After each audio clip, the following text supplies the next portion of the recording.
How to create a SoundCloud account. Hi everyone, welcome to our channel. This is Rose from Create Login and Delete. Without further ado, let's begin. First of all, remember that you download and install SoundCloud Play Music and Songs application.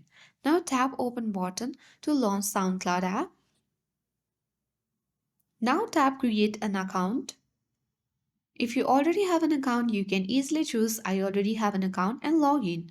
So here are different ways. Simply you need to choose one.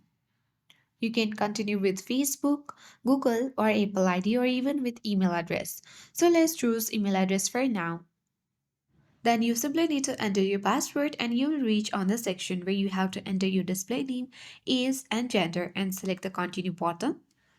After completing the setup, you need to check your email for verification message from SoundCloud and then confirm your email address link to verify your account. And with that, you are on the homepage of SoundCloud. And that's it, your SoundCloud account is now created. We hope you found this video helpful. If it was, then do like, share, comment, and don't forget to subscribe for more tech and tips videos. Thank you for watching, and I'll see you in the next video.